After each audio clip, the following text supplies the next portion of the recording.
2 दिन बाद बकरीद है, यानी कुर्बानी का वक्त है। बकरीद मुसलमानों के लिए एक पवित्र त्योहार है। इस्लाम धर्म में यह त्योहार पैगंबर हजरत इब्राहिम द्वारा अल्लाह के प्रति दिखाए गए सर्वोच्च त्याग और समर्पण की याद में मनाया जाता है। लेकिन आजकल तो अपने देश में इस त्योहार पर कलह मची हुई है। बकरीद से पहले ही गाय पर गदर मच गया है। हिंदू धर्म को मानने वाले गाय को माता मानते हैं। वैदिक सभ्यता से ही गाय को पूजने की परंपरा चली आ रही है। लेकिन अब अचानक मुस्लिम संगठन गाय को राष्ट्रीय पशु घोषित करने की मांग क्यों उठाने लगे हैं? देश में गाय पर किस कदर सियासी जंग छिड़ी हुई है, सबसे पहले उसकी एक झलक देख लीजिए।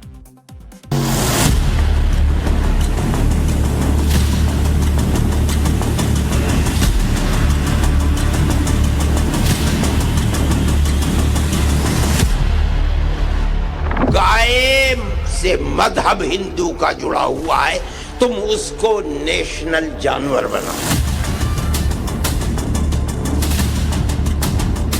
सरकार को करना ये चाहिए कि उसको जैसे नेशनल बर्ड है वैसे नेशनल एनिमल बना दे।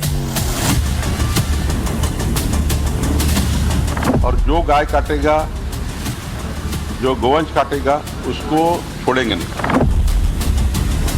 बकरीद के त्योहार के अवसर पर दिल्ली में गौवंश, गाय, बछड़ा तथा ऊंट व अन्य प्रतिबंधित जानवरों की कुर्बानी पूरी तरह से गैर कानूनी है।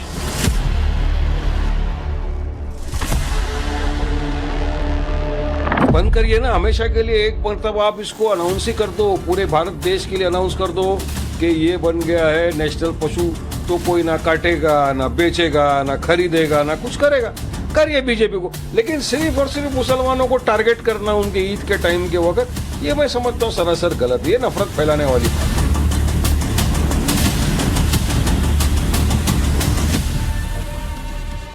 बकरीद का त्योहार है, हर्षोल्लास का मौका है, तो देश में एक तरफ बकरीद पर्व है तो दूसरी तरफ गाय को राष्ट्रीय पशु बनाने का सवाल भी इसी वक्त खड़ा हो गया है। आखिर ये बवाल और सवाल किसके लिए सिर्फ ख्याली पुलाव है और किसके लिए सियासी जंजाल बना हुआ है? आखिर इस बकरीद से पहले ऐसा क्या हुआ कि जिस मुद्दे को अब तक हिंदुओं के शंकराचार्य मांग कर रहे थे कि गाय को राष्ट्रीय पशु घोषित किया जाए, कई हिंदू धर्म गुरुओं और हिंदू संगठनों की ये मांग रही है कि गाय को राष्ट्रीय पशु घोषित किया जाए। उसी मांग को लेकर अब पहले तो मौलाना और अब पूर्व उपराष्ट्रपति हामिद अंसारी तक ने इसी मांग का मोर्चा क्यों खोल दिया है? पहले मांग सुनिए, फिर आगे तफसील से बात करते हैं।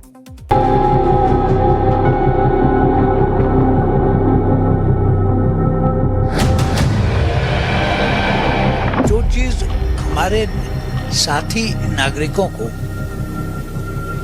तकलीफ देती है, उससे अगर हम बच सकते हैं तो क्यों ना बचें। सरकार को करना ये चाहिए कि उसको जैसे नेशनल बर्ड है वैसे नेशनल एनिमल बना दे। मौलाना साहब ने बिल्कुल सही कहा, नेशनल एनिमल बनाने में कोई दिक्कत नहीं है। गाय एक प्राणी नहीं है, गाय विश्व का प्राण है। गाय हमारे हिंदू भाइयों की आस्था है और हमारा हिंदू समाज गाय को गौ माता के रूप में देखता है। इसलिए हमने ये फैसला लिया है, ऑल इंडिया इमाम ऑर्गेनाइजेशन ने, कि भारत सरकार से कि गाय को राष्ट्रीय पशु घोषित किया जाए। तो गाय को राष्ट्रीय पशु घोषित किया जाए, यह मुस्लिम समाज से आवाज उठ रही है। लेकिन इसके बावजूद भी देश में तो इस वक्त बवाल मचा हुआ है। देश के 3 बड़े राज्यों में तलवारें तनी हुई हैं। मसलन यूपी में खुले में कुर्बानी नहीं करने के साथ ही सड़कों को जाम करने की इजाजत नहीं है। बंगाल में सड़कों पर नमाज और खुले में कुर्बानी पर मनाही है। पशु वध नियंत्रण कानून सख्ती से लागू करने की बात शुभेंदु सरकार ने कर दी है। महाराष्ट्र में फडणवीस सरकार ने बकरीद के मौके पर प्रतिबंधित पशु की कुर्बानी पर रोक लगाई हुई है। सोसाइटीज में फ्लैट के अंदर पशुधन रखने पर भी पाबंदी लगी हुई है। तो अचानक मुस्लिम संगठनों की तरफ से गाय को राष्ट्रीय पशु घोषित करने की मांग इस बकरीद के मौसम में क्यों हुई है? आखिर क्यों ऐसा कुछ चल रहा है? अब गाय को राष्ट्रीय पशु घोषित करने में पेच कहां फंसा हुआ है, इसे बताने से पहले आपको कुछ बातें बता देता हूं। मौलाना अरशद मदनी ने बकरीद के मौके पर सरकारी आदेशों का पालन करने और प्रतिबंधित जानवरों की कुर्बानी से बचने की अपील की है मुस्लिम समाज से। उन्होंने कहा कि कुर्बानी इस्लाम में जरूरी धार्मिक कर्तव्य है, लेकिन मौजूदा परिस्थितियों में सावधानी बरतना बेहद जरूरी है। मौलाना अरशद मदनी ने सोशल मीडिया पर कुर्बानी के जानवरों की तस्वीरें साझा न करने, स्वच्छता बनाए रखने और जानवरों के अवशेषों को सही तरीके से दफन करने की भी सलाह दी है। साथ ही कहा कि किसी भी विवाद की स्थिति में संयम रखें और स्थानीय प्रशासन व पुलिस को जानकारी दें। अब गाय को राष्ट्रीय पशु घोषित करने की मांग के सियासी डायमेंशंस को भी जरा समझ लीजिए। इस मांग की टाइमिंग पर गौर कीजिए। ये मांग कब उठी? जब यूपी विधानसभा चुनाव के लिए सियासी फॉर्मूले तैयार किए जा रहे हैं। इस बार की बकरीद 2027 में यूपी में होने वाले विधानसभा चुनाव से पहले की यह आखिरी बकरीद है और इसी बकरीद पर इस मुद्दे को फुल स्पीड में उठाया जा रहा है। यूपी के मुख्यमंत्री योगी आदित्यनाथ को सुनेंगे तो आप अपने आप पूरी बात समझ जाएंगे। आपने देखा होगा 17 में हमारी सरकार बनी, मैंने पहला ऑर्डर पास किया। सबसे पहला ऑर्डर था, मैंने कहा था गौ माता की रक्षा होगी, हर हाल में रक्षा होगी, और हमने इलीगल स्लॉटर हाउसेस सब बंद करवा दिए। इसके बाद गोवंश बढ़ा। पहले तो घर घर से चोरी करके गाय और भैंस लेके चले जाते थे, अब किसी की हिम्मत नहीं कोई गाय भैंस किसी के यहां खोल करके लेके चली जाए। मैं आपको आश्वस्त करता हूं, कृष्ण कन्हैया के धाम में, उनके देश में, राम और कृष्ण के देश में गौ हत्या को हम कतई नहीं होने देंगे, कतई नहीं होने देंगे। उत्तर प्रदेश की राजनीति में गाय केवल धार्मिक प्रतीक नहीं रही। 2017 के बाद से यह कानून, प्रशासन और चुनावी नैरेटिव का हिस्सा बन चुकी है। जब योगी आदित्यनाथ मुख्यमंत्री बने तो सबसे पहले अवैध बूचड़खानों पर कार्रवाई की गई। अवैध बूचड़खाने हैं लीगल जो हैं। गौ तस्करी के खिलाफ सख्त कानून बने। पुलिस एनकाउंटर से लेकर एनएसए तक की कार्रवाइयां चर्चा में रही और यही इस पूरे मामले की असली राजनीतिक कहानी भी है। दरअसल मुस्लिम समाज के एक हिस्से को अब यह एहसास होने लगा है कि गाय के मुद्दे पर लगातार टकराव की राजनीति ने सबसे ज्यादा नुकसान मुस्लिम समाज को ही पहुंचाया है। हर बकरीद पर तनाव होता है, गौ तस्करी के मामले पर राजनीति होती है, हर मॉब लिंचिंग के बाद सांप्रदायिक बहस छिड़ जाती है, मुस्लिम समाज को निशाने पर लिया जाता है। ऐसे में अब मुस्लिम संगठनों का एक वर्ग ये दलील दे रहा है कि अगर गाय को राष्ट्रीय पशु घोषित कर दिया जाए और पूरे देश में एक स्पष्ट कानून बना दिया जाए तो कम से कम इस मुद्दे पर होने वाली हिंसा और राजनीति पर रोक लग सकती है। यानी अब कन्फ्रंटेशन की जगह कोऑपरेशन की राजनीति पर तवज्जो दी जा रही है। अब सवाल उठता है कि क्या गाय को राष्ट्रीय पशु घोषित किया जा सकता है, क्योंकि इसका जवाब जानने से पहले आपको यह भी जानना होगा कि भारत का राष्ट्रीय पशु गाय नहीं है, इसीलिए मांग उठ रही है। भारत का राष्ट्रीय पशु तो बाघ है। जी हां, बाघ, रॉयल बंगाल टाइगर। यानी आज की तारीख में गाय को भारत में कोई आधिकारिक राष्ट्रीय पशु का दर्जा नहीं मिला है। तो क्या राष्ट्रीय पशु एक ही हो सकता है? नहीं, ऐसी कोई नियम कायदे नहीं है। सरकार चाहे तो 2 भी राष्ट्रीय पशु हो सकते हैं। हालांकि समय समय पर यह मांग जरूर उठी है और इस बार भी यही मांग फिर से चर्चा में है। लेकिन क्या यह संभव है कि 2 जानवर राष्ट्रीय पशु हो सके? इसका जवाब कानून के जानकार क्या कहते हैं, सुन लेते हैं। राष्ट्रीय पशु हो, राष्ट्रीय झंडा हो, राष्ट्रगान हो, राष्ट्रगीत हो, ये एक होना जरूरी नहीं है। दुनिया के कई देशों में 2 और 3 भी राष्ट्रगान हैं।